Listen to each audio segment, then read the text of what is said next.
حدیث پاک کې راځي چې کله نبی صلی الله علیه وسلم مکه فتح کولا نو د عام عمرا او عادت خدای چې کله یو شهر فتح کوي نو ډېر په جبر او استبداد سره هغه ته داخليږي. نبی صلی الله علیه وسلم په اوخه باندې ناسو او دومره ښکته چې دا سر د نبی صلی الله علیه وسلم د اوخ کې هغه دغه سره لګېدو او د نبی صلی الله علیه وسلم د الله تعالی تسبیح او تحلیل کوي. په دې کې اچانک د یو صحابي د خلینا دا आवाज وته اليوم يوم الملحمه، نن ورځ دا د وینو د تیونو ورځ ده.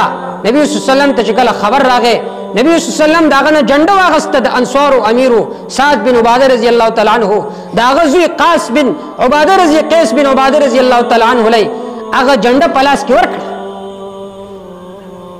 د دې وجنه چې دا نن د نبی صلی الله علیه وسلم د اخلاق مظاهره وي، نن دا ویل پکار دی اليوم يوم المرحمه، نن د رحم ورځ ده.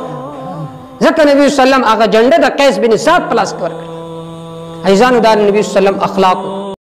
सब्सक्राइब कीजिए हमारा चैनल और दबाइए इस बेल आइकन को ताकि आपको रेगुलर नोटिफिकेशन